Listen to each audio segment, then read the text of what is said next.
اعوذ باللہ من الشیطان اللعین الرجیم بسم اللہ الرحمن الرحیم الحمد للہ رب العالمین الصلاة والسلام علی اشرف الانبیاء والمرسلین وعلی آلہ طیبین طاہرین المعصومین الذین اذہب اللہ عنہم الرجس وطہرہم تطہیرا اللہم صلی علی محمد وآل محمد اللہم اخرجنا من الظلمات الوہم واکرمنا بنور الفہم اللہم افتح علینا ابواب رحمتک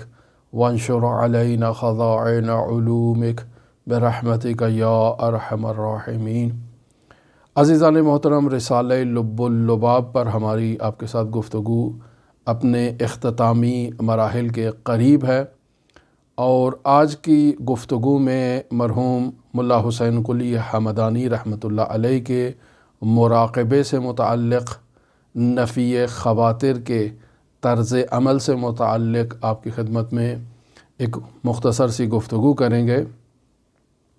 مرحوم ملا حسین قلی حمدانی مراقبے کے بارے میں اور نفی خواتر کے بارے میں جو طرز عمل تعلیم دے رہے ہیں وہ ہے معرفت نفس پر توجہ کرنا، یعنی انسان 4 عدد مراقبے پے در پے انجام دے یا موازی انجام دے، یعنی ایک ہی وقت میں 4 طرح کے مراقبوں کو انجام دے، اور اس طرح سے نفی خواتر کے مرحلے پر فائز ہو، یعنی اپنے خیالات کو کنٹرول کرے۔ یہی روش آیت اللہ سید علی قاضی طباطبائی رحمۃ اللہ علیہ کی بھی تھی، اور ان کے شاگردوں نے بھی اسی روش کو اپنایا۔ ہم بارہا آپ کی خدمت میں عرض کر چکے کہ مرحوم آیت اللہ شیخ محمد تقی بہجت فومنی سے اکثر لوگ سوال کرتے، اور ہم اس سوال کو سنتے بھی اور آیت اللہ کے جواب کو بھی سماعت کرتے کہ لوگ سوال کرتے کہ ہم کیا کریں کہ ہم بھی خداوند متعال کی معرفت کے بلند مراتب پر فائز ہوں، ہم بھی اخلاقیات میں، عرفانیات میں بلند رتبہ حاصل کریں، یا ہم بھی آپ جیسا بننا چاہتے ہیں، بتائیں کیا کریں؟ تو مرحوم آیت اللہ فرماتے واجبات پر عمل کرو، محرمات کو ترک کرو، آنچے میدانید زیر پا مگزارید، ہیچ ذکری بالاتر از ذکر عملی نیست۔ اس قسم کے جوابات مرحوم آیت اللہ دیا کرتے، تو اس وقت یہ بات ایک تعجب آمیز ہوتی کہ سائل یہ چاہ رہا ہے کہ وہ بلند ترین سلوکی مقامات تک پہنچے، اور آیت اللہ اس کو کہہ رہے ہیں کہ واجبات پر عمل کرو، محرمات کو ترک کرو۔ تو کیوں آیت اللہ ایسا کہہ رہے ہیں؟ حقیقت میں مرحوم آیت اللہ شیخ محمد تقی بہجت فومنی رحمۃ اللہ علیہ ملا حسین قلی حمدانی کے اس پہلے سلوکی وظیفے کی تعلیم دیتے تھے کہ اگر کوئی شخص نفی خواتر کرنا چاہ رہا ہے، کوئی شخص سیر و سلوک میں بلند رتبہ حاصل کرنا چاہ رہا ہے، تو اسے مراقبے میں 4 مرحلوں کا خیال رکھنا ہے، جن میں سے پہلا مرحلہ یہی جو ملا حسین قلی حمدانی سے نقل ہوا کہ سالک کی یہ ذمہ داری ہے کہ وہ واجبات پر عمل کرے اور محرمات کو ترک کرے۔ پس ایسے میں ایک سالک کا عالم شریعت ہونا، محافظ شریعت ہونا، یہ نہایت ہی ضروری ہے۔ انسان کے دل میں 2 متضاد محبتیں کبھی جمع نہیں ہو سکتی۔ انسان یہ دعویٰ کرے کہ میں اللہ سے بھی محبت کرتا ہوں، اور پھر شیطان کی بھی پیروی کرے، ایسا ممکن ہی نہیں ہے۔ اللہ سے محبت کرے یعنی اللہ کے احکام کی اطاعت کرتے ہوئے واجبات پر عمل کرے، شیطان سے محبت کرے تو شیطان کی اطاعت میں محرمات الہی کو انجام دے۔ پس 2 متضاد محبتیں، حب الہی اور حب شیطان، یہ انسان کے دل میں جمع نہیں ہو سکتی۔ یا انسان اللہ سے محبت کرتا ہے یا انسان شیطان سے محبت کرتا ہے۔ اللہ سے محبت کرتا ہے تو واجبات پر عمل کرے، محرمات کو ترک کرے۔ شیطان سے محبت کرتا ہے تو یقینی بات ہے واجبات کو ترک کرے گا، محرمات الہی کو انجام دے گا۔ پس یہ جو دو کشتیوں کا سوار انسان ہے، اللہ سے بھی محبت کا دعوے دار ہے، شیطان کی بھی اطاعت کرتا ہے، یہ کبھی منزل مقصود اور منزل مراد پر نہیں پہنچ سکتا۔ لہٰذا بعض لوگ جو یہ دعویٰ کرتے ہیں کہ شریعت پر عمل کرنا ابتدائے سلوک میں ہے، انتہائے سلوک میں سالک آزاد ہو جاتا ہے، شریعت پر عمل کرنا ظاہر دین ہے، جبکہ باطن دین میں انسان پر اور سالک پر شریعت پر عمل کرنا لازم نہیں ہے، یہ بات بالکل نادرست ہے۔ اول دین آخر دین شریعت پر عمل کرنا ہے، یعنی واجبات پر عمل کرے، محرمات کو ترک کرے۔ ظاہر دین بھی یہی کہتا ہے کہ واجبات پر عمل کرے، محرمات کو ترک کرے۔ باطن دین بھی یہی کہتا ہے کہ واجبات پر عمل کریں، محرمات کو ترک کریں۔ لیکن ایک مرحلہ ایسا ہے کہ جب انسان خود سے بے خود ہو چکا ہے، جب انسان اپنے حواس کھو چکا ہے، جب انسان دیوانہ ہو چکا ہے محبت الہی میں، عشق الہی میں اس کی عقل زائل ہو چکی ہے، تو یہاں آپ کسی بھی فقیہ سے اگر فتویٰ لیں کہ کیا دیوانے شخص پر احکام الہی لاگو ہوتے ہیں، تو وہ کہیں گے کہ نہیں، اس پر واجبات یا محرمات اس پر لاگو نہیں ہیں، چونکہ اس کو دیوانگی ہے، یہ شخص دیوانہ ہے۔ آپ اسے کہیں نماز پڑھو تو اس کو تو ہوش ہی نہیں ہے، یہ کیسے نماز ادا کرے گا؟ آپ اسے کہیں کہ سڑکوں پر خیابان میں برہنہ نہ چلو تو اس پر تو تکلیف ہی نہیں ہے، اس کو تو معلوم ہی نہیں ہے۔ یہاں کسی دوسرے شخص کی ذمہ داری ہے جو ہوش و حواس رکھتا ہے کہ وہ اسے ستر عورت کروائے، وہ اسے لباس پہنائے، اس کا خیال رکھے، اس کی نگہداری کرے، اسے ایک ایسے سینٹر میں جمع کروا دے کہ جہاں دیوانے لوگوں کو جمع کروایا جاتا ہے۔ تو اگر انسان میں ہوش و حواس ہے، انسان کی عقل کام کر رہی ہے، تو جب تک انسان کے ہوش و حواس سالم ہیں تو انسان پر لازم ہے واجبات پر عمل کرے، محرمات کو ترک کرے۔ اول دین بھی یہی ہے، آخر دین بھی یہی ہے، ظاہر دین بھی یہی ہے، باطن دین بھی یہی ہے۔ کسی لمحے میں کسی عارف کو، کسی سالک کو گناہ کرنے کی تعلیم نہیں دی جاتی، نہ ہی کسی سالک کو واجب کو ترک کرنے کی تعلیم دی جاتی ہے۔ پس اگر کوئی صوفی یہ تعلیم دیتا ہے اپنے شاگردوں کو کہ آپ سے شریعت ساقط ہو چکی ہے، تو وہ خود بھی جہالت میں مبتلا ہے اور اپنے عقیدت مندوں کو بھی جہالت کا درس دے رہا ہے۔ اسلام اس چیز کی نفی کرتا ہے۔ لہٰذا عرفان شیعی فقاہتی، وہ عرفانی تعلیمات، وہ صوفیانہ تعلیمات جسے شیعہ فقہا تعلیم دیتے ہیں، اس میں پہلا مرحلہ یہی ہے مراقبے کا کہ انسان واجبات پر عمل کرے، محرمات کو ترک کرے۔ پس انسان کی توجہ اس بات پر ہونی چاہیے کہ اس سے کوئی واجب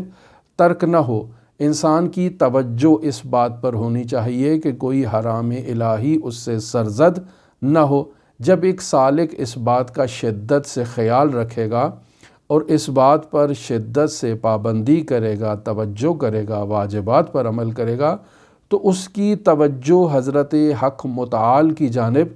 مبذول ہوگی، وہ اس ذات کی طرف متوجہ ہوگا، اور یہ توجہ 24 گھنٹے اس کی برقرار رہے گی۔ یعنی نماز تو اس نے جو واجب پڑھنی ہے دن میں 5 مرتبہ اور 5 اوقات میں اس نے واجب نمازوں کو ادا کرنا ہے، لیکن محرمات 24 گھنٹے اس نے حرام الہی سے اجتناب کرنا ہے۔ جب اس نے حرام الہی سے اجتناب کرتے وقت توجہ کرنا ہے، تو یقینی بات ہے کہ ایسا سالک ہر وقت حضرت حق متعال کی جانب متوجہ ہوگا، اور یہی توجہ اسے مراقبے کے پہلے مرحلے میں کامیابی عطا کرے گی، اور نفی خواطر یعنی وہ زائد خیالات جو انسان کو خداوند متعال سے غافل کرتے ہیں، ان خیالات سے انسان کا چھٹکارا ہو جائے گا۔ پھر یہاں ملا حسین قلی حمدانی اپنے شاگردوں کو دوسرا عمل جو تعلیم دیتے تھے مراقبے کا، وہ یہ تھا کہ ہر کام اللہ کی خوشنودی کے لیے انجام دو تاکہ تمہیں ملکہ حاصل ہو جائے۔ کوئی بھی کام کہ جو مستحبات میں سے آپ تصور کر رہے ہیں نہیں ہے، مباح کام ہے، تو آپ اس مباح کام کو اللہ کی جب خوشنودی کے لیے کرو گے تو وہ مباح نہیں رہے گا، خود مستحب ہو جائے گا۔ لہٰذا کوئی بھی کام انسان جو اپنی زندگی میں انجام دیتا ہے، اس کام کو اللہ کی خوشنودی کے لیے انجام دیا جائے۔ انسان درزی ہے، کپڑے سی رہا ہے، تو اللہ کی خوشنودی کی خاطر وہ مسلمانوں کے لباس کو، انسانوں کے کپڑوں کو سیے تاکہ وہ اسے پہن کر اپنے آپ کو معاشرے میں ایک اچھے انداز میں پیش کریں۔ لہٰذا جس قدر وہ محنت سے اللہ کی قربت کی خاطر لوگوں کے لباس کی سلائی کرتا ہے، وہ مدارج عالیہ طے کرنے میں یہی اس کا عمل جو ہے وہ اسے پہنچا دے گا۔ یا اسی طرح ایک شخص مزدور ہے، دن بھر مزدوری کرتا ہے، تو وہ اگر کسی کے گھر کو تعمیر کر رہا ہے تو قربتاً الی اللہ وہ اس گھر کو تعمیر کرے تاکہ اس گھر میں جو انسان داخل ہو وہ اور اس کا خاندان اس گھر میں ایک شاد، ایک آباد، ایک خوشحال زندگی بسر کرے، اور خوشحال زندگی بسر کرنے والا خاندان اللہ کے قریب ہوتا ہے۔ اس گھر کے اندر جو انسان آئیں وہ اللہ کی عبادت کریں ایک شاداب خاندان کی حیثیت سے، لہٰذا قربتاً الی اللہ اس مکان کی تعمیر کرے۔ یا اسی طرح جو بھی شخص جو کام بھی کر رہا ہے، کسی کا کمپیوٹر پہ کام ہے، مثلا بینک کا ملازم ہے، وہ قربتاً الی اللہ لوگوں کے معاملات کو انجام دیتا ہے، لوگوں کے کام کو انجام دیتا ہے، جس قدر ممکن ہو سکتا ہے لوگوں سے تعاون کرتا ہے، لوگوں کی مدد کرتا ہے، ہیلپ کرتا ہے، انہیں جو بینک کے پیچیدہ قوانین ہیں وہ سمجھانے میں ان کے ساتھ ہیلپ کرتا ہے۔ تو الغرض المختصر کہ انسان جو کام بھی کر رہا ہے وہ خدا کی خوشنودی کے لیے کرے، بشرطے کہ وہ کام جائز اور حلال ہو۔ ایسا نہیں ہے کہ کوئی شخص زنا کر رہا ہے تو قربتاً الی اللہ اس زنا کو انجام دے، یہ حتماً یہ ہماری بحث سے خارج ہے، چونکہ محرمات الہی ہے، محرمات الہی کو ترک کرنا ایک سالک کی ذمہ داری ہے، بحث کو غلط زاویے میں لے جانا مناسب نہیں ہے۔ ہم جس مورد کو بیان کر رہے ہیں اس مورد پر توجہ ہو۔ لہٰذا انسان دن بھر جو کام بھی کر رہا ہے وہ اللہ کی خوشنودی کے لیے کرے اور اللہ کا تقرب حاصل کرنے کے لیے کرے۔ تو ایسا سالک جو دن بھر ہر کام پر اللہ کی توجہ کو مد نظر رکھتا ہے، اللہ کی خوشنودی کو مد نظر رکھتا ہے، تو یہی توجہ باعث بنے گی کہ وہ اس ذات واجب الوجود کی طرف متوجہ ہو اور جو زائد خیالات ہیں وہ اس کے وجود سے دفع ہو جائیں۔ اور تیسرا مرحلہ جو مرحوم ملا حسین قلی احمدانی بتاتے ہیں وہ یہ ہے کہ ہمیشہ ایک سالک اس بات پر توجہ دے اور اس بات کا خیال رکھے کہ اللہ تبارک و تعالیٰ کی ذات اسے دیکھ رہی ہے، پس انسان کبھی بھی غافل نہ ہو، متوجہ ہو کہ وہ ذات اسے مشاہدہ کر رہی ہے۔ سورہ علق آیت نمبر 14 بیان ہوئی کہ مرحوم آیت اللہ سید مرتضیٰ کشمیری فرماتے ہیں کہ قرآن مجید کی بہترین آیت کہ جو انسان کو متوجہ کر سکتی ہے، انسان کی توجہ حق متعال کی جانب جو ہے وہ کر سکتی ہے، وہ یہی ہے کہ علم یعلم بأن اللہ یرا، کیا یہ لوگ نہیں جانتے کہ اللہ اسے دیکھ رہا ہے؟ جب اللہ اسے دیکھ رہا ہے اور انسان کی توجہ ہے اس بات پر کہ وہ ذات اسے دیکھ رہی ہے، تو وہ ذات تو واجب الوجود ہے، اور اس ذات نے اس زمین پر جسے اپنا خلیفہ بنایا ہے، جو حضرات اہل بیت علیہم الصلاۃ والسلام ہیں، رسول خدا صلی اللہ علیہ وآلہ وسلم کی جان نشینی میں، تو علم یعلم بأن اللہ یرا، یہ ان پر بھی صادق آئے گا کہ اگر اللہ دیکھ رہا ہے تو اللہ کا خلیفہ جو انسان کامل ہے، جو اللہ کا خلیفہ ہے رسول خدا صلی اللہ علیہ وآلہ وسلم کی شکل میں یا ان کے خلفاء کی شکل میں جو اللہ کا خلیفہ ہے، وہ اسے دیکھ رہا ہے۔ پس انسان اللہ کو ہر وقت حاضر و ناظر دیکھے، اللہ کے خلیفہ کو ہر وقت حاضر و ناظر جانے۔ اب خلیفہ خاص جو حضرات محمد و آل محمد ہے، یہ خلیفہ عام جو انسان کامل ہے، وہ اسے دیکھ رہا ہے۔ جب انسان اس نظریے پر توجہ رکھے کہ ہر وقت کوئی ذات ایسی ہے جو اس پر توجہ کیے ہوئے ہے، تو ایسے وقت میں انسان کبھی اس ذات سے غافل نہیں ہوتا اور اس ذات کے حضور کبھی بے ادبی نہیں کرتا۔ البتہ یہ مقام پائین ہے، یہ مقام پست ہے۔ اس سے بلند ترین مقام جو چوتھے مراقبے میں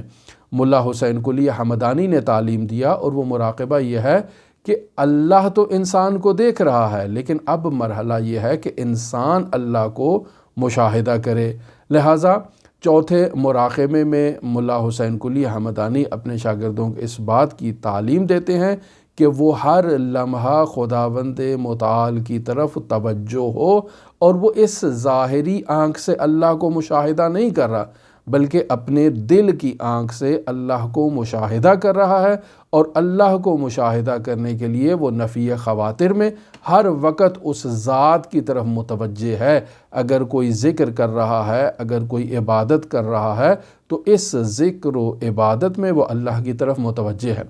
لہٰذا ایسے میں سالک کی یہ ذمہ داری ہے کہ وہ اپنے 24 گھنٹوں میں سے کوئی ایسا وقت مخصوص کرے کہ جس وقت میں وہ خداوند متعال کی طرف توجہ ہو، ایک پاکیزہ مقام پر بیٹھ کر، قبلہ رخ بیٹھ کر باقاعدہ وہ تلاوت قرآن کرے، عبادت کرے،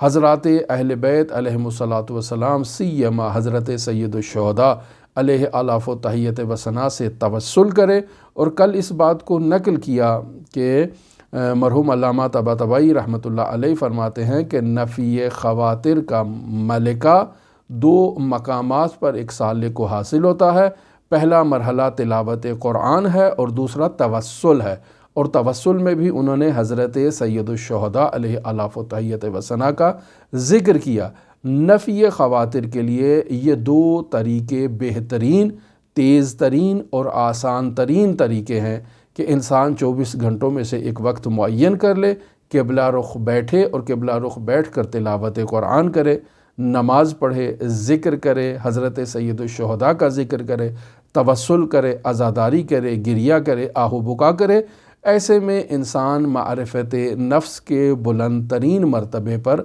فائز ہو سکتا ہے، نفی خواطر میں کامیابی اس کا مقدر بنے گی۔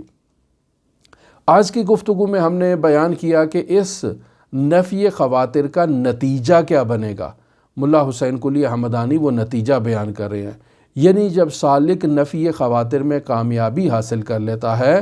تو 4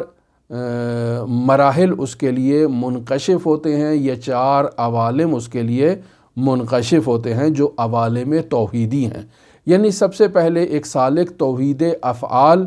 اس کے سامنے جو ہے وہ منکشف ہو جائے گی، یعنی تمام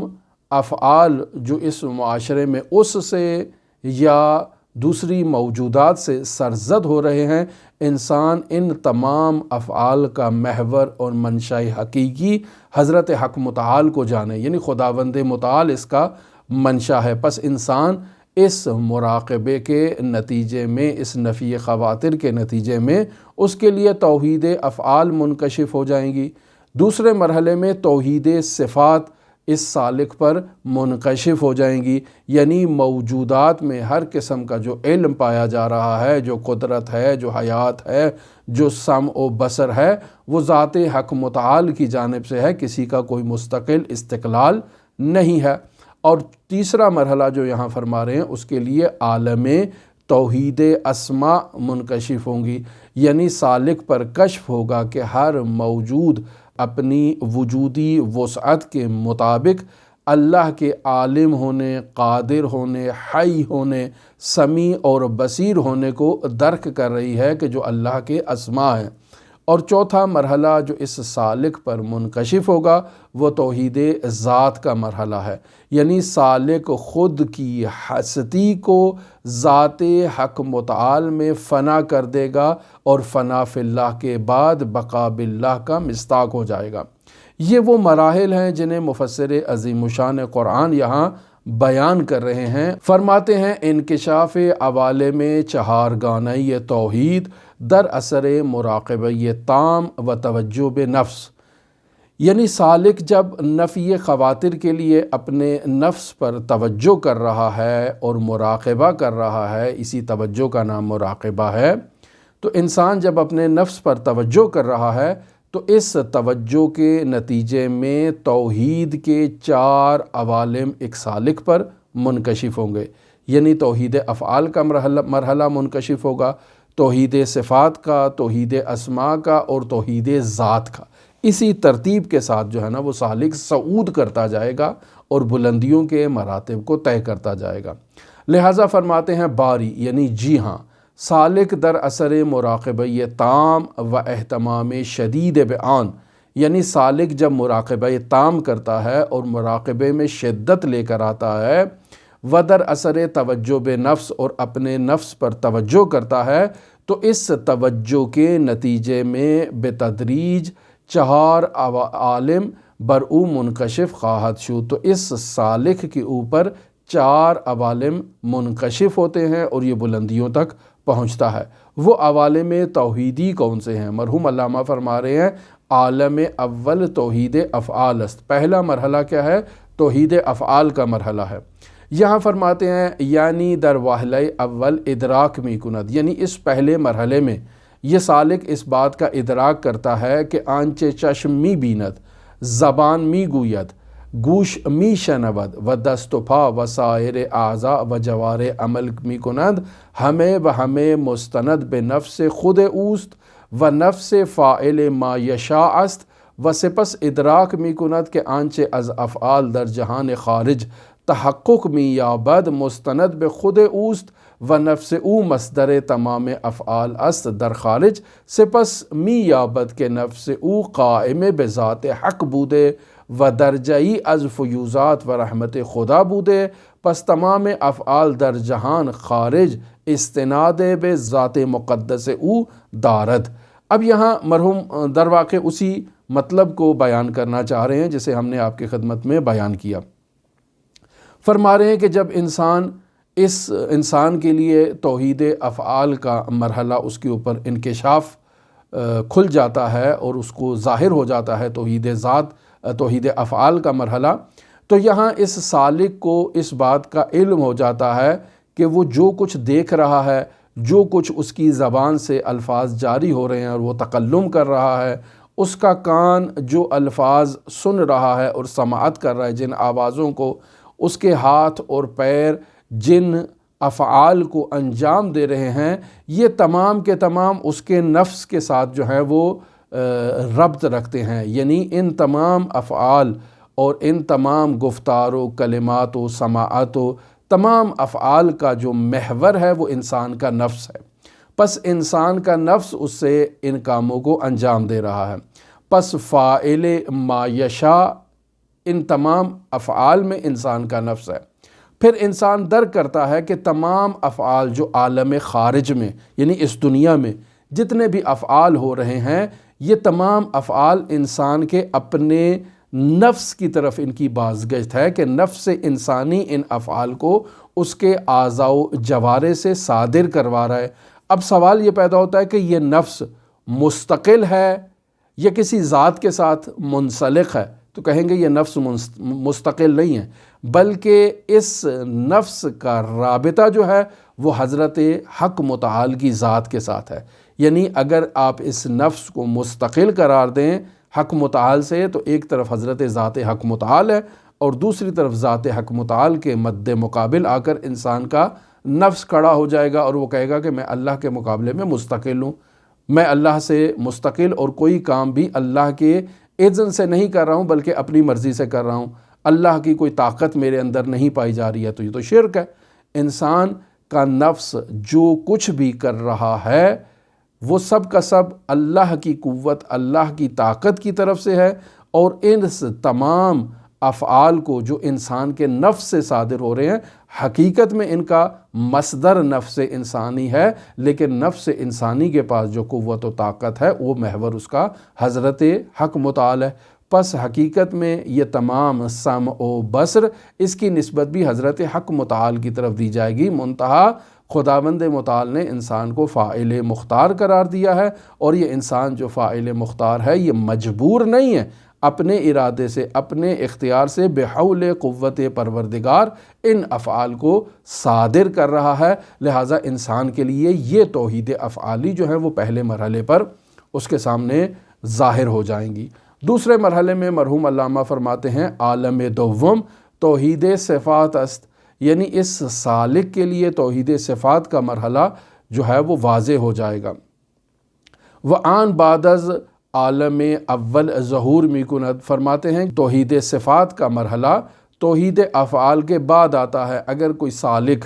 توحید افعال کے مرحلے کو درک نہیں کرتا تو در حقیقت یہ توحید صفات کے مرحلے کو درک نہیں کر پائے گا۔ پس پہلے توحید افعال کے مرحلے کو درک کرنا اور وہ توحید افعال کا مرحلہ سالک کے اوپر منکشف ہونا یہ ضروری ہے۔ اس کے بعد مرحلہ آئے گا توحید صفات کا۔ وآن عبارت است، اب سوال یہ پیدا ہوتا ہے کہ توحید صفات کسے کہتے ہیں؟ فرماتے ہیں توحید صفات سالک آن چرا کے میشنوت، یعنی سالک جو سن رہا ہے حقیقت سمرا از خود نمی بینت، یعنی یہ جو میں سن رہا ہوں اس سننے کی حقیقت میری طرف سے نہیں ہے بلکہ از خدا می بینت، یعنی خدا کی جانب سے سن رہا ہے، خدا کی جانب سے دیکھ رہا ہے۔ ہم چنین ہر چرا بچشم می بیند حقیقت ابصار را از خدا درک می کند، یعنی حقیقت میں جو کچھ مشاہدہ کر رہا ہوں میرے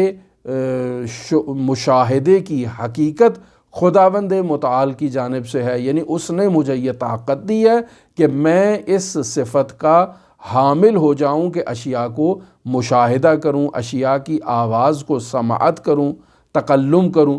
و بعد ہر گنے علم، یعنی ان چیزوں سے مثلا انسان دیکھتا ہے تو دیکھنے سے علم حاصل ہوتا ہے، انسان بولتا ہے تو بولنے کے ذریعے سے انسان کو معلومات اس کے سامنے ظاہر ہوتی ہیں، انسان سماعت کرتا ہے تو سماعت کرنے سے بھی علم کا ایک دروازہ انسان کے اوپر کھلتا ہے۔ تو پس جو کچھ بھی علم و قدرت و حیات و سمع و بصر وغیرہ و ذالک جتنی کچھ بھی ہیں در موجودات خارجیہ مشاہدے می کند، یعنی میں عالم خارج میں اس علم و قدرت و حیات و سمع و بصر کو اگر مشاہدہ کر رہا ہوں تو یہ سب کی سب مستند کس کی طرف ہیں؟ تو یہ سب کے سب مستند ہیں حضرت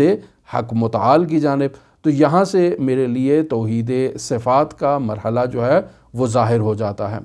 اب یہاں آگے اگر قدم بڑھائیں تو قدم بڑھانا پڑے گا توحید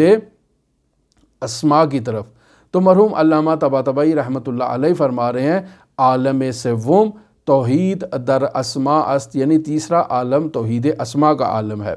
وآن بعد از عالم دوم طلوع می نمایت، یعنی اگر سالک کے لیے توحید افعال کا مرحلہ واضح ہو جائے، اس کے اوپر منکشف ہو جائے، تو پھر مرحلہ آتا ہے توحید صفات کا۔ توحید صفات کا مرحلہ اگر سالک طے کر لیتا ہے تو پھر اس کے بعد توحید اسماء کا مرحلہ آتا ہے کہ سالک اس مرحلے سے عبور کرے۔ اب توحید اسماء کیا ہے؟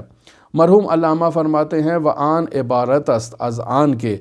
صفات را قائم بذات ادراک می کند، یعنی یہ صفت ایک موصوف کے ساتھ متصف ہے، پس اس صفت کو اس موصوف کے ساتھ ادراک کیا جائے، یعنی یہ صفت قائم بذات ہے، کسی ذات سے متصل ہے تو اس صفت کو اس ذات کے ساتھ ادراک کرے۔ مثلا می یابت کے عالم قادر حی خداوند متعال است، یعنی ایک ہو گیا علم، علم ایک عالم کے ساتھ مستند ہے، پس علم و عالم، پس ذات عالم کا ادراک کر رہا ہے کہ اس کے ساتھ علم بھی موجود ہے۔ قادر قدرت کے ساتھ، پس ذات قادر کا ادراک کر رہا ہے۔ حی حیات کے ساتھ، تو پس اس ذات کو ادراک کر رہا ہے۔ تو یہاں سالک عالمیت خدا عالمیت خدا ادراک می کند، یعنی میں اگر عالم ہوں تو میری عالمیت جو ہے وہ حضرت حق متعال کی جانب سے ہے، میں قادر ہوں تو میری قادریت حضرت حق متعال کی جانب سے ہے، میں اگر سمیع ہوں تو میری سمیعیت جو ہے وہ حضرت حق متعال کی جانب سے ہے، میری بصارت حقیقت میں حضرت حق متعال کی جانب سے ہے، میری نہیں ہے۔ پس یہ جتنے بھی اسما ہیں ان اسما کو حضرت حق متعال کی جانب سے میں اپنے وجود میں دیکھ رہا ہوں۔ و بطور کلی می یابد، اب اس مرحلے میں ایک سالک کو اس بات کا علم ہو جاتا ہے کہ در تمام عوالم قادر، عالم، سمیع و بصیر و حی یہ کیست، یعنی یہ جتنے بھی اسما بیان ہوئے یہ سب کا سب محور ذات ایک ہے، اور وہ ذات کون سی ہے؟ وہ ذات خداوند متعال جلہ جلالہ ہے۔ وہ ہر موجودی از موجودات، اور موجودات میں سے جو موجود بھی ہو، بقدر سعی وجودی خویش، یعنی اپنی وجودی وسعت کے مطابق، از آن عالم، قادر، سمیع، بصیر و حی حکایت می کند، یعنی یہ جتنی بھی موجودات ہیں کہ اگر ان میں کوئی عالم ہے تو یہ حقیقت میں اس عالم کے علم کی حکایت کر رہا ہے اور اسے بیان کر رہا ہے۔ اگر کوئی قادر ہے تو یہ قادر اس قادر ذات کی قدرت کو بیان کر رہا ہے اور بیانگر ہے اس قادر ذات کی قدرت کو۔ اگر کوئی سمیع ہے یا کوئی بصیر ہے یا کوئی حی ہے تو حقیقت میں وہ اس سمیع ذات، بصیر ذات اور حی ذات کی سماعت و بصارت و حیات کو بیان کر رہا ہے اور اس کی حکایت کر رہا ہے، اور حقیقت میں اس کا اپنا کچھ بھی نہیں ہے۔ اور چوتھا مرحلہ جو اس عالم کے اوپر منکشف ہوتا ہے وہ ہے توحید ذات کا، کہ توحید در ذات است کہ از عالم سوم بالاتر است، کہ یہ جو تیسرا عالم اسما بیان کیا یہ اس سے بھی اوپر والا مرحلہ ہے۔ وَإِن بِوَاسِطَیِ تجلیات ذاتیہ برسالف مکشوف می گردد، اور یہ جو مرحلہ ہے توحید ذات کا یہ تجلیات ذاتیہ کی بنیاد پر ایک سالک کے اوپر ظاہر ہوتا ہے، یعنی سالک ادراک می کند کہ آن ذاتی کے تمام افعال و صفات و اسماء بدان مستند است، آن ذات واحد است، یعنی یہاں اس مرحلے میں یہ سالک اس بات کو درک کرتا ہے کہ حقیقت میں یہ جتنے بھی افعال ہیں، جتنی بھی صفات ہیں اور جتنے بھی اسماء ہیں، یہ افعال و صفات و اسماء بدان مستند است کہ وہ ذات جس کی طرف ان کی نسبت ہے وہ ذات واحد ہے، ذات متعدد نہیں ہے۔ یہ ایک حقیقت است اور اس ذات کی حقیقت ایک ہے کہ تمام اینہا قائم بے اوست، اور یہ تمام افعال، صفات اور اسماء اس ذات پر قائم ہیں اور اس ذات کے مرہون منت ہیں۔ یہ سالک اس بات کو یہاں کشف کر لیتا ہے کہ وہ ذات واحد ہے۔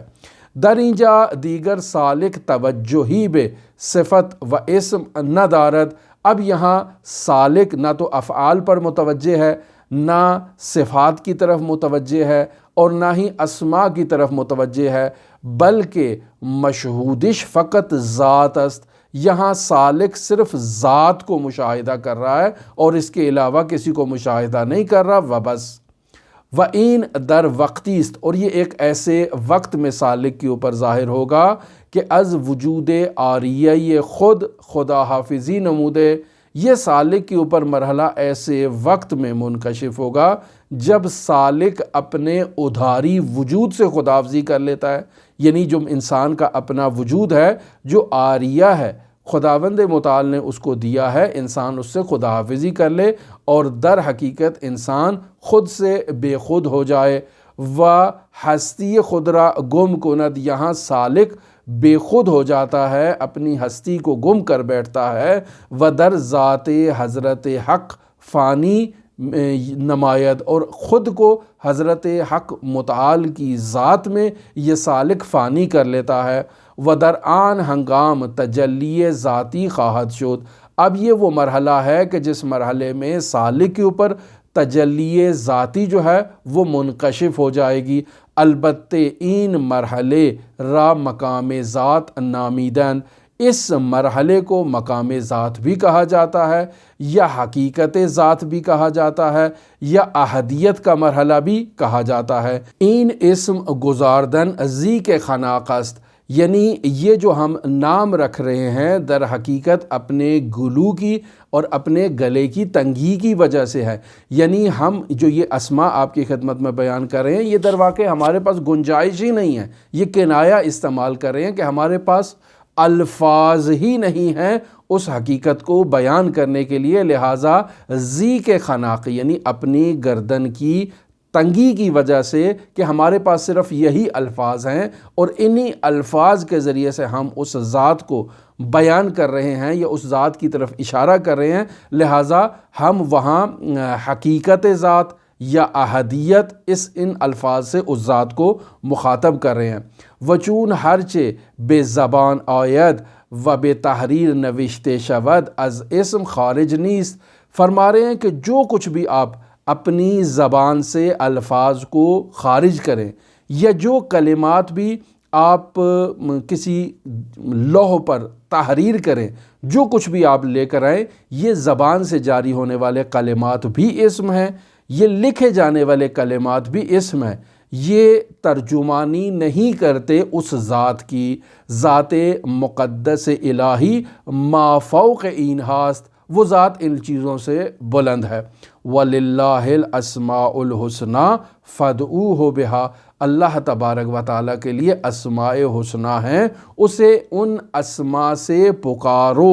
پس آپ جو اسے اسماء حسنہ سے پکاریں گے تو یہ آپ پکار رہے ہیں، وہ ذات وہ اسماء حسنہ نہیں ہے، وہ ذات اسماء حسنہ کا غیر ہے۔ یہ ایک علمی بحث ہے کہ اسم اور ہے اور مسمى اور ہے۔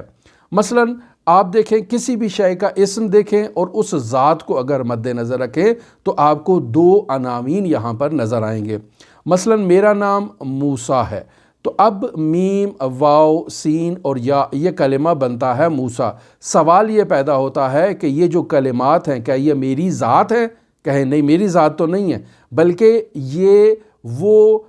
الفاظ ہیں جن الفاظ کے ذریعے سے میری ذات کو مخاطب قرار دیا جا رہا ہے، وگرنہ یہ میری ذات کی حقیقت کو بیان نہیں کرتے ہیں۔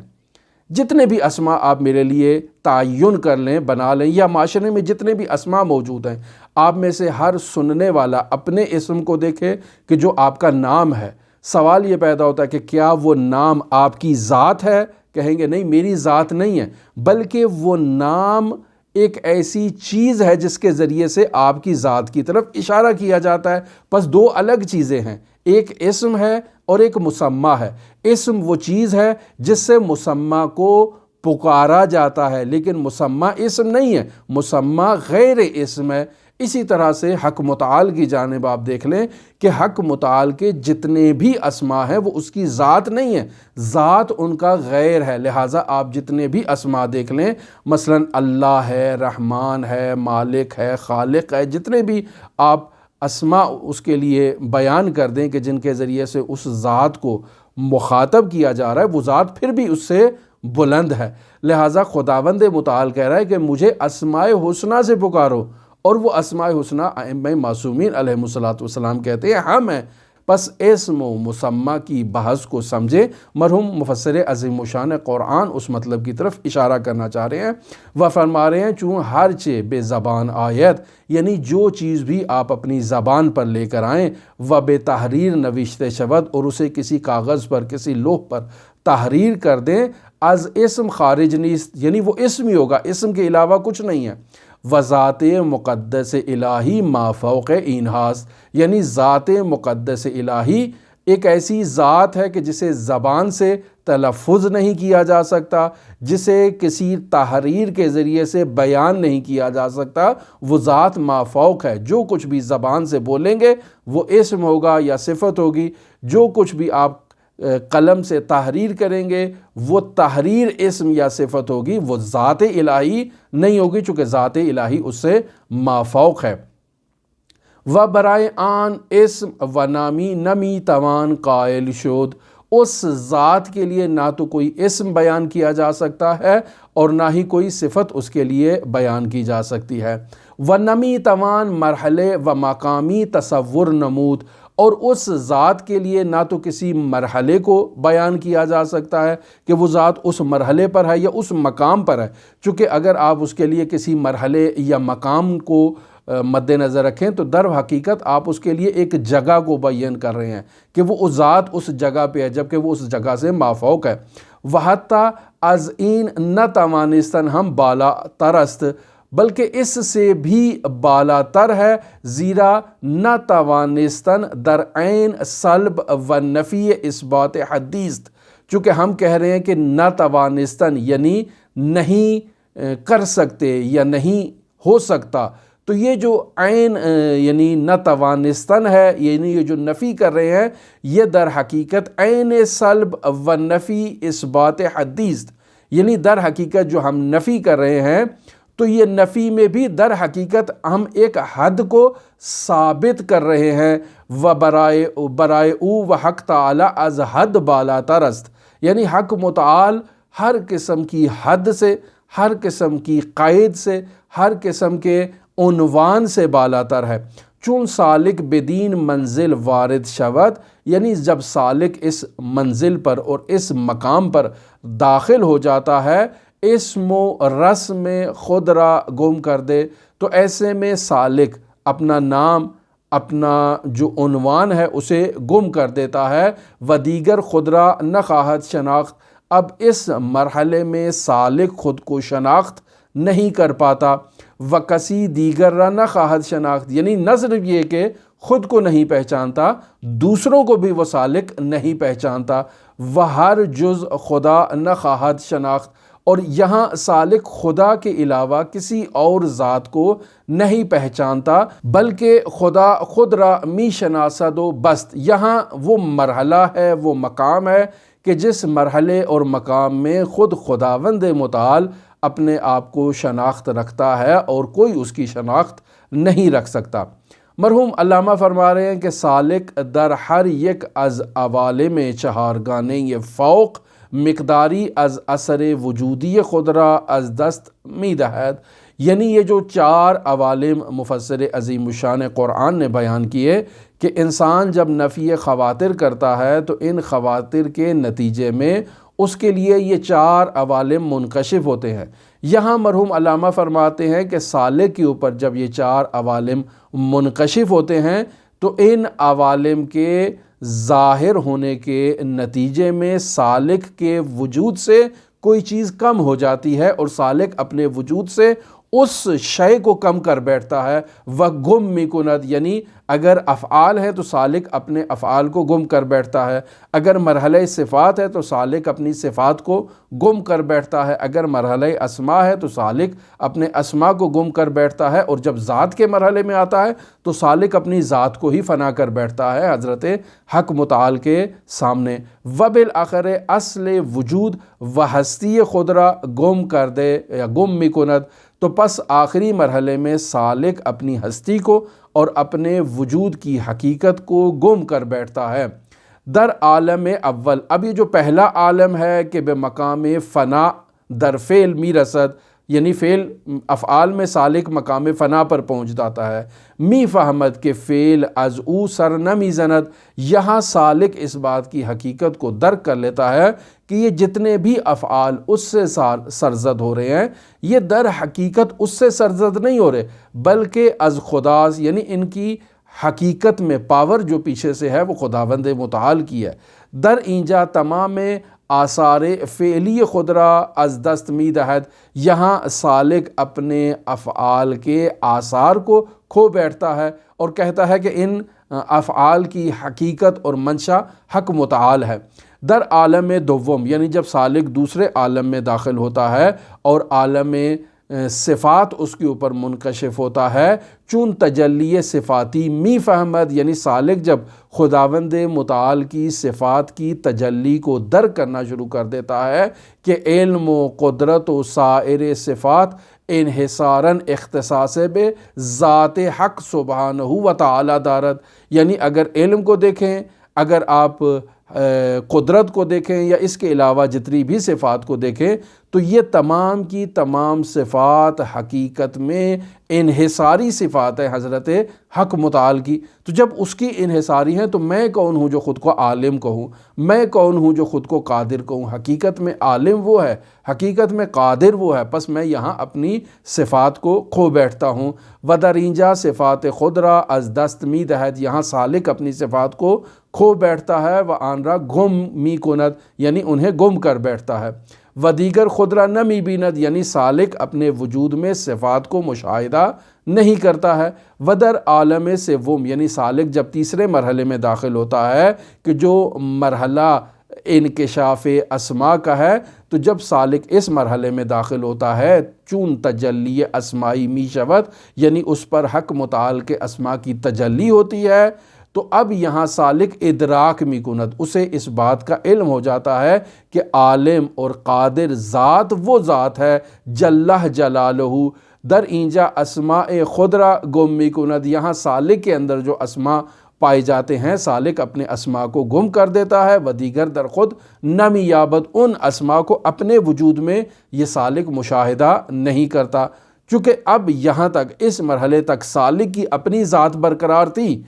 لہٰذا سالک کی جب تک ذات تھی تو سالک کی ذات سے اسماء بھی صادر، افعال بھی صادر ہو رہے تھے، صفات بھی تھیں اور اسماء بھی تھے، ان چیزوں کو گم کرنے کا مقام تھا۔ لیکن اب جو مرحلہ اس کے اوپر منکشف ہو رہا ہے وہ ذات کا مرحلہ ہے۔ یہاں جب اس کے لیے توحید ذاتی منکشف ہوگی تو اس توحید ذات کے سامنے یہ سالک اپنی ذات کو کھو بیٹھے گا۔ فرما رہے ہیں در عالم چہارم کہ تجلی ذاتی است وجود خود را گم می کند، اب اس تجلی ذات کے مرحلے میں سالک اپنے وجود کو گم کر بیٹھتا ہے۔ وذات خود را از دست می دہد، یہاں سالک اپنی ذات کو کھو بیٹھتا ہے۔ و دیگر ابداً خود را نمی یابد، یہاں سالک خود کو نہیں دیکھتا۔ وذات مقدس حضرت خداوند متعال است، اب اس مرحلے میں اگر کوئی ذات ہے تو وہ صرف ذات حق متعال ہے، اس کا جدا وجود ہی نہیں ہے۔ یعنی ایسا نہیں ہے کہ ایک طرف ذات حق متعال ہو اور یہ اس کے مد مقابل ایک چونٹی جتنا یا چونٹی کے سر جتنا یا ایک نقطے کی حیثیت یہ رکھتا ہو، نہیں نہیں، اس کا کچھ بھی نہیں ہے۔ یعنی اصلاً اس کی ہویت ہی نہیں ہے کہ جو یہ اسے شمار کرے، صرف اور صرف ذات حق متعال ہے۔ اب اس مرحلے کے بعد یہاں مرحوم علامہ طباطبائی رحمۃ اللہ علیہ وضاحت کرنا چاہ رہے ہیں کہ منظور عرفا از اونقا و سیمرغ، یعنی اگر فارسی زبان میں عرفا کی جو کلام ہے اس کا مطالعہ کیا جائے یا شعراء کے کلام کا مطالعہ کیا جائے تو اس مرحلے کو آ کر جو انکشاف توحید عالم توحید ذاتی ہے، اس مرحلے میں جب سالک ذات حق متعال کو درک کرتا ہے تو اس مرحلے سے تعبیر کرتے ہیں عرفا اونقا سے۔ اونقا ایک پرندہ ہے جسے فارسی زبان میں سیمرغ بھی کہا جاتا ہے، اس سے تعبیر کر رہے ہیں اور مرحوم علامہ طباطبائی اس کی وضاحت کرنا چاہتے ہیں۔ یہاں جیسا کہ ہم نے آپ کی خدمت میں ابھی بیان کیا کہ جو کچھ بھی زبان سے الفاظ جاری ہوں یا جو کچھ بھی کرتاس پر تحریر کر دیا جائے، خداوند متعال اس سے بالاتر ہے، پس جتنے بھی الفاظ بطور اسم خداوند متعال کے لیے بیان کیے جائیں یا جتنے بھی الفاظ بطور اسم خداوند متعال کے لیے تحریر کیے جائیں، خداوند متعال کی ذات ان اسماء سے بالاتر ہے اور ان ذات سے بلند ہے اور اس ذات کو مسمى کہا جاتا ہے۔ پس جتنے بھی اسماء ہیں یہ اسماء حسنہ ہے اور ان اسماء حسنہ میں بھی سب سے بلند ترین اسم خداوند متعال کا حضرات ائمہ معصومین علیہم الصلاۃ والسلام کا نورانی وجود ہے کہ جس کے ذریعے سے خداوند متعال کو مخاطب کیا جاتا ہے۔ لہٰذا حضرت حق متعال کی ذات کہ جو ذات غیب ہے، یعنی جس کو ذات غیب سے بھی مخاطب کیا جاتا ہے، اس ذات غیب، اس ذات کو اگر مخاطب قرار دینا ہو تو یہاں عرفا مختلف ناموں کا سہارا لیتے ہیں، جیسے ابھی بیان ہوا اونقا یا بیان ہوا سیمرغ۔ البتہ اس کے علاوہ بھی کلمات ہیں جنہیں عرفا استعمال کرتے ہیں، مثلا ایک دفعہ اس ذات کو بیان کرنے کے لیے کہا جاتا ہے غیب مطلق، ایک دفعہ کہا جاتا ہے ذات غیب الغیوبی، ایک دفعہ کہا جاتا ہے ہوا وہی ذات حق متعال، اس کی طرف اشارہ ہے، یا ایک دفعہ کہا جاتا ہے غیب الہویہ، یعنی وہ ذات جس کی ہویت غائب ہے، یا کنز مخفی، جیسے وہ روایت میں ہے کن تو کنزن مخفیہ، پس یہ کنز مخفی وہی ذات ہے۔ حقیقت الغیبیہ، یہ بھی اسی ذات کو مخاطب کیا جاتا ہے اس عنوان سے، یا عنقاء مغرب، ابن عربی نے اس ذات کو عنقاء مغرب سے مخاطب کیا ہے۔ غیب المکنون، یہ بھی اس ذات کو بیان کرنے کا یا پکارنے کا ایک ٹائٹل ہے۔ غیب المسون یا غیب الغیب، یہ بھی ایک لفظ ہے۔ غیب الحقیقی، غیب الذاتی، حضرت الغیبیہ، یا مقام العزت والغنا، مقام الغیبی، یا الحویت الغیبیہ، یہ مختلف کلمات ہیں کہ جو اس مقام پر آ کر عرفاء استعمال کرتے ہیں، اور حقیقت میں ان تمام کلمات سے اس ذات کو مخاطب قرار دیا جاتا ہے۔ یہاں مرحوم مفسر عظیم الشان عنقا اور سیمرغ کو بیان کرنا چاہ رہے ہیں کہ یہ وہ الفاظ ہیں جن الفاظ سے اس ذات کو مخاطب قرار دیا جاتا ہے۔ فرماتے ہیں ان مرحلے از شہود، یعنی جب سالک شہود کے اس چوتھے مرحلے پر فائز ہو جاتا ہے تو اس مرحلے شہود کہ جسے تجلی ذاتی کہا جائے، اس مرحلے پر جو پہنچ جاتے ہیں افراد، تو سالک جو کلمات استعمال کرتے ہیں ان کلمات کو عنقا یا سیمرغ کہا جاتا ہے، کہ یعنی تجلی ذاتی را عرفا تعبیر بے عنقا و سیمرغ امی نمائند، یعنی مقام تجلی ذاتی، اس مقام کو عرفا جو ہیں وہ عنقا سے خطاب کرتے ہیں یا سیمرغ سے خطاب کرتے ہیں، یا وہ جو اوپر عناوین میں آپ کی خدمت میں بیان کر کے آیا کہ غیب مطلق، ذات غیب الغیوبی، ہوا، غیب الہویہ وغیرہ وغیرہ۔ اب فرماتے ہیں کہ چیئے او موجودی اس کے ہرگز سید احدی نہ خواہد شد، کہتے ہیں خداوند متعال کی یہ جو مقام ذات ہے یہ ایک ایسی موجود ہے کہ اس مقام کو کوئی بھی صیاد صید نہیں کر سکتا، یعنی کوئی بھی شکاری آئے اور اس کو شکار کرنا چاہے تو یہ اس کی بس سے باہر ہے، لہٰذا اس کو اس وجہ سے سیمرغ سے تعبیر کیا کہ سیمرغ ایک پرندہ ہے جسے آج تک کسی صیاد نے شکار نہیں کیا۔ سیمرغ آن ذات بہت، یعنی وہ ذات جو ذات خالص ہے، و وجود صرف، یعنی وہ ذات جس کا وجود خالص ہے، اس ذات کی طرف اشارہ ہے کہ از آن بے غیب عما، یعنی وہ ذات کہ جو غیب ہے، عالم عما، یعنی وہ عالم کے جو مشاہدہ نہیں کیا جا سکتا بصارت سے، یا کنز مخفی، یا غیب الغیوب، یا ذات مالا اسم لا ولا رسم لا، یعنی ایسی ذات کہ جس کے لیے نہ تو کوئی اسم ہے اور نہ ہی اس کے لیے کوئی حد اور کوئی رسم ہے تعبیر میں گنت۔ البتہ ہم نے یہاں زیادہ ٹائٹلز آپ کی خدمت میں بیان کیے جنہیں عرفا نے اپنی کتابوں میں بیان کیا ہے۔ اب یہاں مرحوم علامہ طباطبائی اشعار کا سہارا لے رہے ہیں کہ جن اشعار میں ان الفاظ کو استعمال کر کے اس ذات کی طرف اشارہ کیا گیا ہے۔ مثلا یہ شعر ہے برو این دام بر مرغ دیگر نہ، یعنی شاعر کہہ رہا ہے کہ جاؤ اس جال کو کسی دوسرے پرندے کے اوپر ڈالو کہ انقرہ بلندست آشیانے، کہ تمہارا جال اس ذات الغیب الغیوب تک نہیں پہنچ سکتا، کہ اس کا آشیانہ بہت بلند ہے، وہ ایک ایسی عنقا اور ایک ایسا پرندہ ہے کہ جس کا آشیانہ بہت بلند ہے، اور اگر تم اس کے اوپر جال بچھانا بھی چاہو، ڈالنا بھی چاہو تو آپ اس کے اوپر جال نہیں ڈال سکتے۔ اب یہاں نیچے مرحوم مفسر عظیم الشان قرآن مرحوم خواجہ حافظ شیرازی کی غزلیات سے ایک غزل کو لے کر آ رہے ہیں کہ ہمارا چونکہ شعری ذوق اتنا اچھا نہیں ہے، لہٰذا ہم اس غزل کو آپ کی خدمت میں بیان نہیں کریں گے۔ جن افراد کا دلچسپی ہے وہ رسالہ لب اللباب سے اس غزل کو مشاہدہ کر سکتے ہیں۔ البتہ خواجہ حافظ شیرازی کی غزلیات کے اندر 7ویں نمبر جو غزل ہے اس کا ایک شعر آپ کی خدمت میں بیان کروں کہ جس میں عنقا کا ذکر ہو رہا ہے، اور وہاں خواجہ بیان کر رہے ہیں کہ عنقا شکار کس نشود دام باز چین، یعنی عنقا وہ پرندہ ہے کہ جسے آپ شکار کرنا چاہ رہے ہیں، اور وہ حقیقت میں اشارہ اسی ذات غیب الغیوب کی طرف ہے کہ آپ اس ذات کو شکار کرنا چاہ رہے ہیں، اور اس ذات کو شکار کرنے کے لیے آپ ایک جال بچھا رہے ہیں۔ تو مرحوم فرما رہے ہیں خواجہ حافظ شیرازی، عنقا شکار کس نشود دام باز چین، کہ عنقا کسی کا شکار نہیں ہو سکتا، آپ اپنا جال سمیٹ لیں۔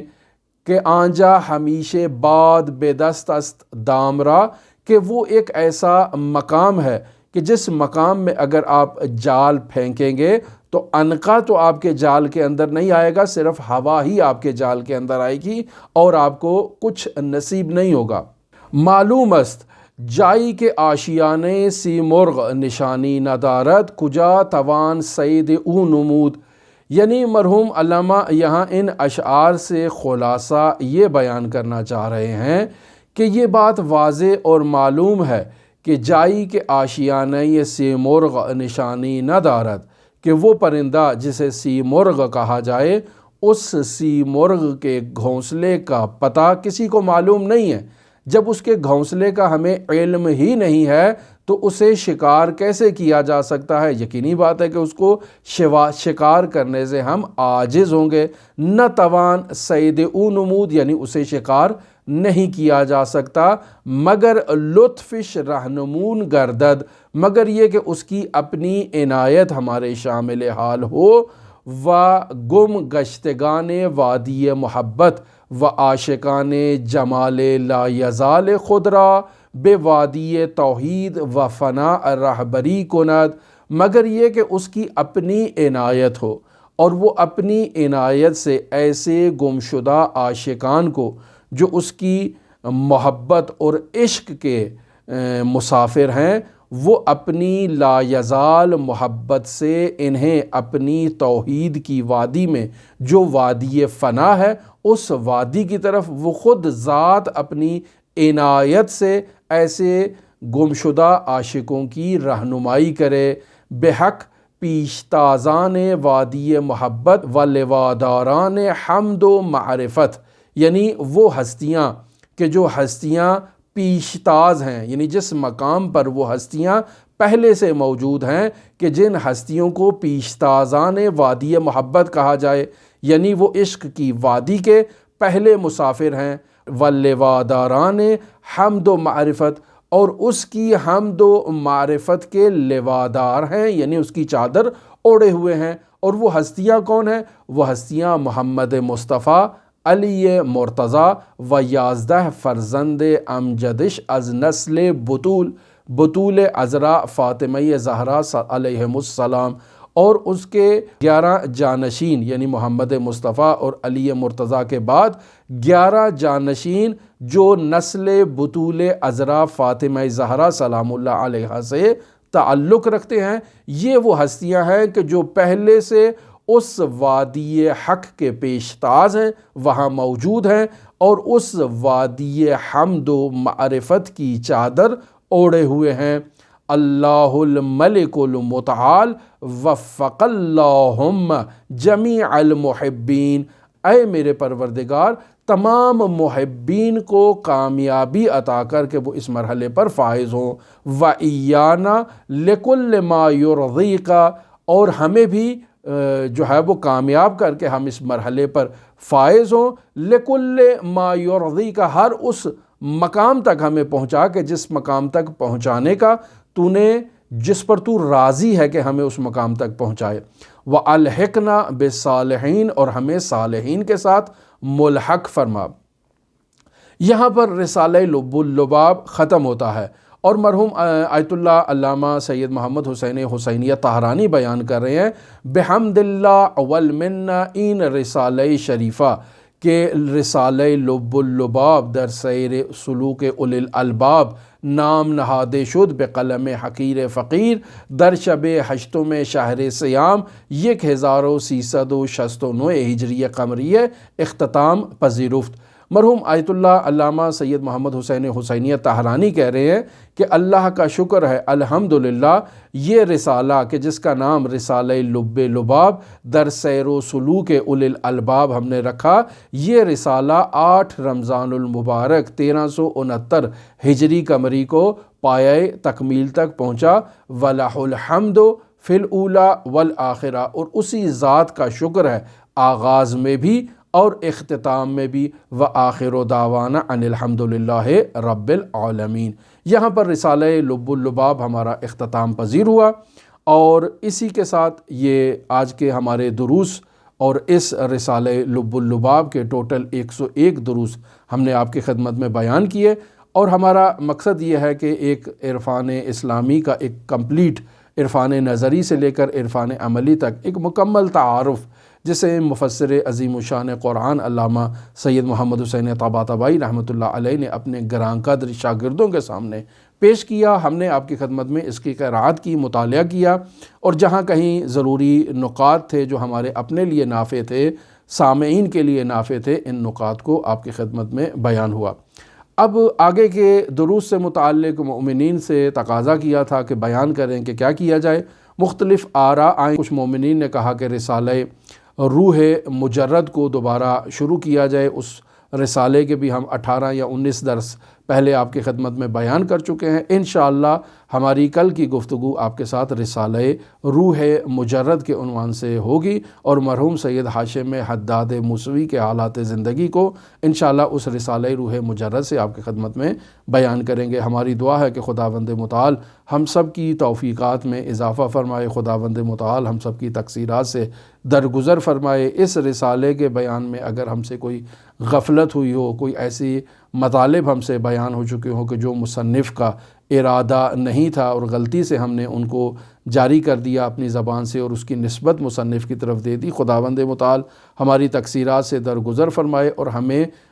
بہترین فہم و شعور و فراست عطا کرے، اور ہمیں ان نورانی مطالب کو سمجھنے کی توفیق عطا فرمائے۔ یعنی ہماری طرف سے یہ جد و جہد ہے، اور جب تک حضرت حق متعال کی جانب سے عنایت ہمارے شامل حال نہ ہو، ہم ان نورانی مطالب کو حقیقتاً درک نہیں کر سکتے، چونکہ یہ اس ذات حق متعال کی معرفت کی وادی ہے، اور اس میں وہی داخل ہو سکتا ہے جسے داخل ہونے کی حق متعال اجازت دے۔ لہٰذا حضرات ائمہ معصومین علیہم الصلاۃ والسلام کی بارگاہ میں توسل کیا جائے۔ ہم بھی توسل کرتے ہیں، اور آپ تمام عزیزوں کے لیے حضرت علی ابن موسیٰ الرضا علیہ الاف و تحیت و ثنا جو 8ویں حجت خدا ہیں، ان کی بارگاہ میں نائب الزیارہ بھی ہیں اور دعا گو بھی ہیں۔ اللہم صلی علی محمد و آل محمد وعجل فرج قائم آل محمد۔